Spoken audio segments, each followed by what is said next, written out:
আসসালামু আলাইকুম বন্ধুরা। আশা করছি তোমরা সবাই অনেক ভালো আছো এবং সুস্থ আছো। বন্ধুরা, আমরা কিন্তু চলে আসলাম আমাদের ব্যবসা উদ্যোগ বিষয়টি পড়াতে।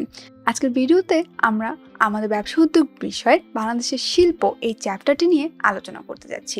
আচ্ছা বন্ধুরা, তোমরা কখনো চিন্তা করেছো যে আমাদের ফ্যামিলিতে যে মেম্বাররা আছেন বা আমাদের পরিবারের যে সদস্যরা আছেন, তারা মিলে যদি একটা ব্যবসায় গঠন করা যায় তাহলে সেটা কিরকম হয় এবং খুব ভালো হয়, তাই না? সেই পরিবারের সদস্যরা ধরো একসাথে মিলেমিশে কাজ করে একটা ব্যবসা দাঁড় করে ফেললো, তারপর সেখান থেকে মুনাফা অর্জন করা করা গেল। খুবই ভালো একটা আইডিয়া হয়, তাই না?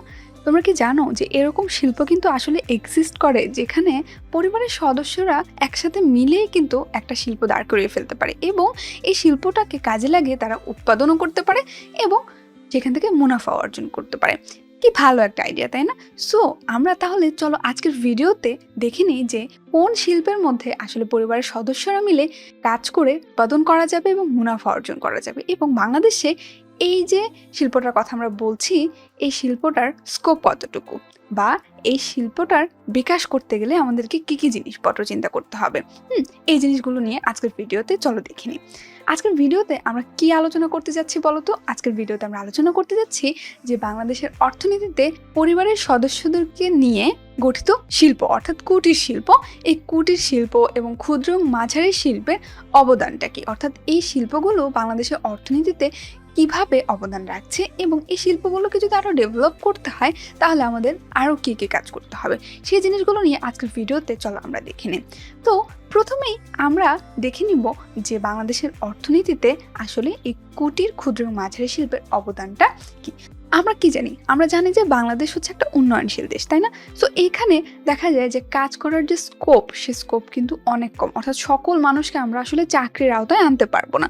সো এর ফলে কি দেখা যায় যে নিজের কর্মসংস্থান সৃষ্টি করা বা আত্মকর্মসংস্থান সৃষ্টি করাটা অনেক বেশি ইম্পর্টেন্ট, রাইট? সো আত্মকর্মসংস্থানের অনেক বড় একটা ক্ষেত্র হিসেবে কিন্তু বিবেচিত হয় আমাদের এই কুটির ক্ষুদ্র এবং মাঝারি শিল্প। তোমরা কি জানো যে আমাদের দেশের প্রায় 96% শিল্পই হচ্ছে এই কুটির ক্ষুদ্র এবং মাঝারি শিল্পের আওতাভুক্ত, অর্থাৎ 96% শিল্পই এই কুটির শিল্প বা ক্ষুদ্র শিল্প বা মাঝারি শিল্পের আওতায় থেকে তাদের কার্যক্রম পরিচালনা করছে। সো আমরা কি দেখতে পাচ্ছি যে আমাদের যে আত্মকর্মসংস্থানের ব্যাপারটির কথা আমরা সবসময় বলি, এই আত্মকর্মসংস্থানের অনেক বড় ক্ষেত্র হচ্ছে এই কুটির ক্ষুদ্র এবং মাঝারি শিল্প এবং বাংলাদেশের প্রায় লক্ষ লক্ষ মানুষ কিন্তু এই শিল্পগুলোতে নিয়োজিত এবং এই শিল্পগুলোর ভেতরে কাজ করে তারা তাদের জীবিকা নির্বাহ করছে।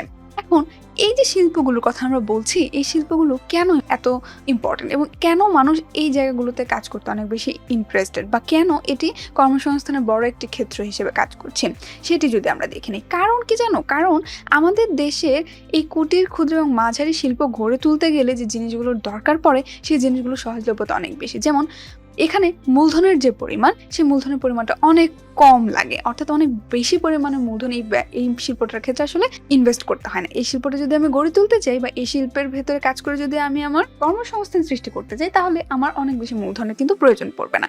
সো স্বল্প মূলধন বিনিয়োগ করে আমি এই শিল্পটা গড়ে তুলতে পারবো। তারপরে এখানে যে কাঁচামালগুলো ইউজ করা হয়, এই কাঁচামালগুলো কিন্তু বেশিরভাগ ক্ষেত্রে আমাদের দেশের বিভিন্ন অঞ্চলে বিদ্যমান থাকে। তো স্থানীয় সেই কাঁচামালগুলোকে ইউজ করেই আমরা কি করতে পারি?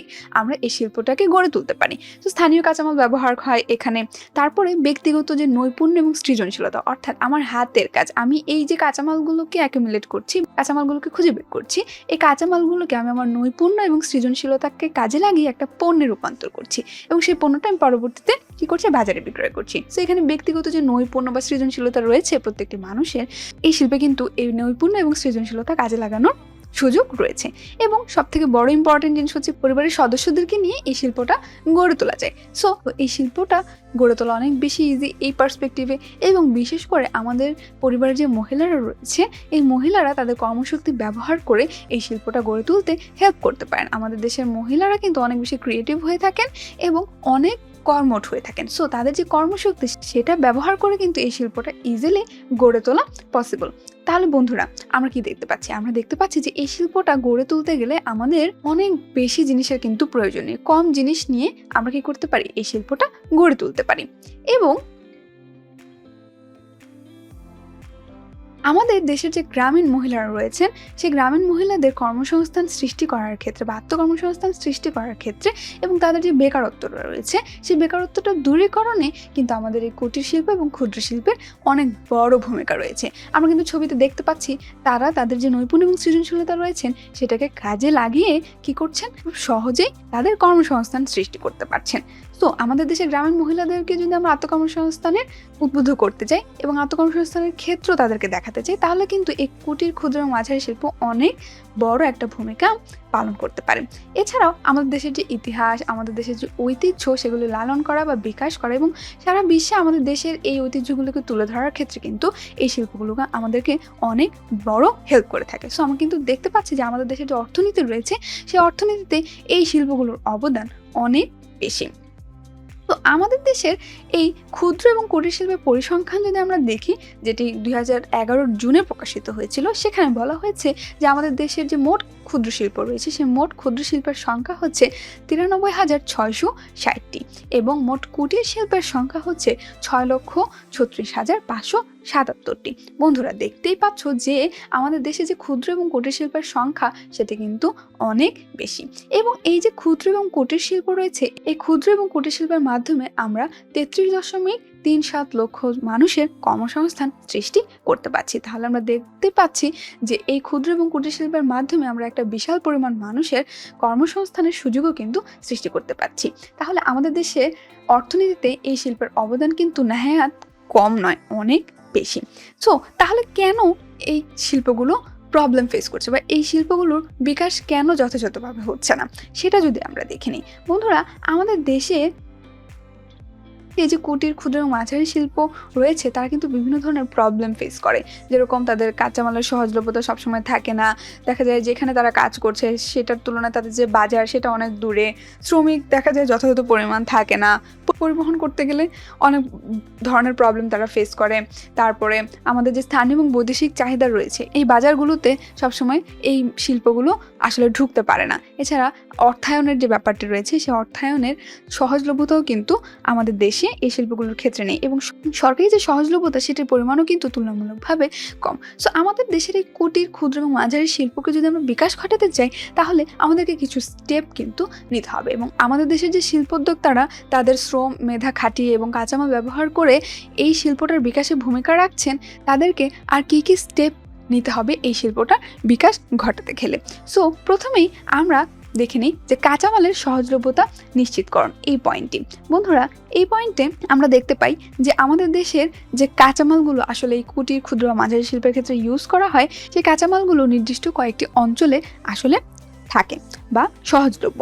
সো যে কাঁচামালগুলো আসলে সেই অঞ্চলে সহজলভ্য, সাধারণত সেই কাঁচামাল রিলেটেড যে শিল্পগুলো সেগুলো গড়ে ওঠে। যেরকম আমরা ঝিনুক শিল্পের কথা বলি, তাহলে সমুদ্রের তীরবর্তী যে অঞ্চলগুলো, সেই অঞ্চলগুলোতে ঝিনুক শিল্পটা গড়ে উঠবে, তাই না? কিন্তু অনেক সময় দেখা যায় যে বিভিন্ন ধরনের প্রাকৃতিক দুর্যোগ বা আমাদের যোগাযোগের যে একটা অব্যবস্থা রয়েছে, আমাদের যোগাযোগের ক্ষেত্রে বিভিন্ন ধরনের প্রবলেম কিন্তু অ্যারাইজ হয়।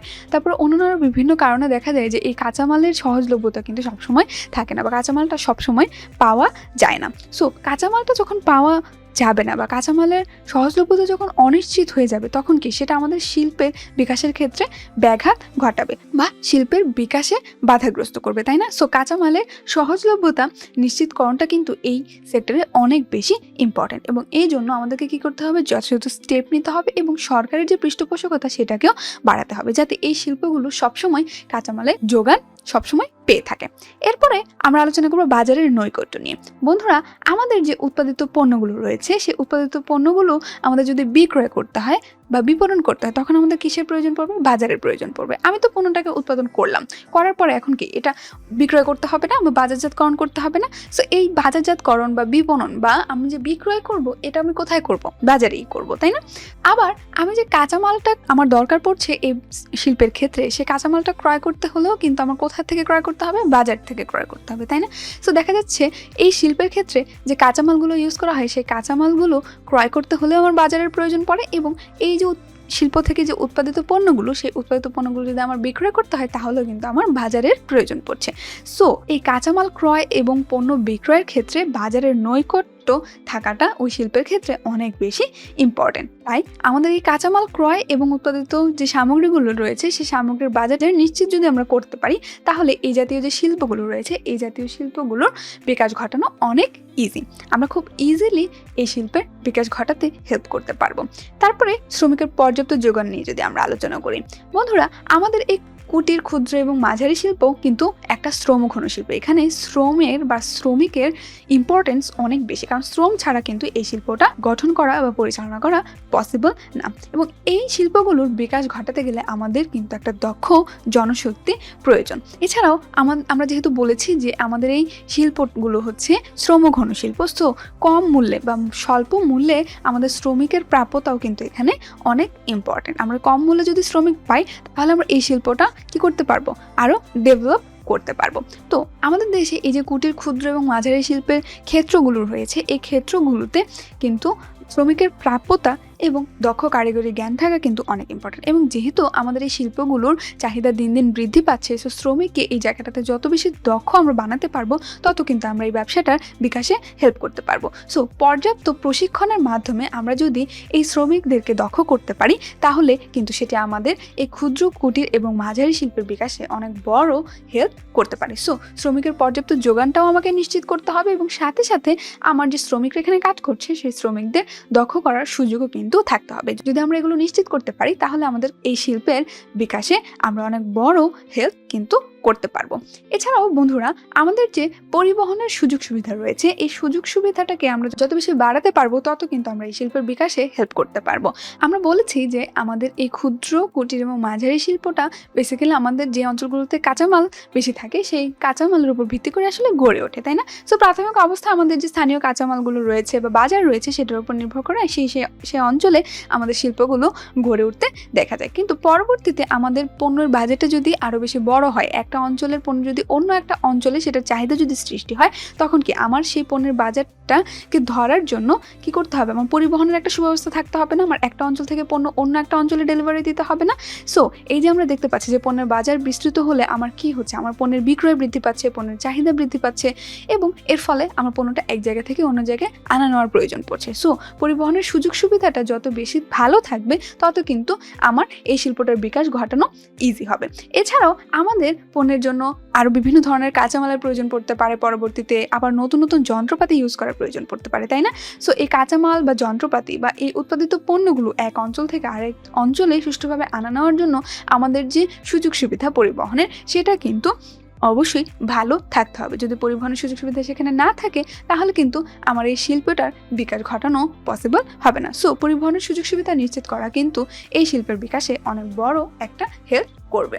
এছাড়াও বন্ধুরা আমাদের স্থানীয় এবং বৈদেশিক চাহিদার উপরে গুরুত্ব আরোপ যদি আমরা করি, তাহলেও কিন্তু আমরা এই শিল্পের বিকাশ ঘটাতে পারি। যেহেতু আমাদের এই ক্ষুদ্র এবং কুটির শিল্প দেখা যায় শুধুমাত্র আমাদের স্থানীয় চাহিদার উপর ভিত্তি করে গড়ে ওঠে, দেখা যায় যে আমাদের স্থানীয় চাহিদাগুলো পূরণ করার জন্য এই শিল্পগুলো বেশিরভাগ ক্ষেত্রে স্থাপন করা হয়ে থাকে। দেখা যায় যে একটা অঞ্চলে এই ধরনের কিছু কাঁচামাল রয়েছে, যে কাঁচামালগুলোর উপর ভিত্তি করে একটা শিল্প স্থাপন করলে সেখান থেকে পণ্য পাওয়াটা অনেক বেশি হেল্পফুল হবে। সো সেই স্থানীয় চাহিদার উপর বেস করে দেখা যায় সেখানে এই ধরনের শিল্পগুলো গড়ে ওঠে। কিন্তু শুধুমাত্র স্থানীয় চাহিদার ভেতরে আবদ্ধ না থেকে বৈদেশিক বাজারের কথা চিন্তা করে বৈদেশিক বাজারের চাহিদা নিরূপণ করা এবং বৈদেশিক বাজারের প্রসারের দিকেও যদি আমরা গুরুত্ব দেই, তাহলেও কিন্তু আমরা আমাদের এই শিল্পের বিকাশে হেল্প করতে পারবো।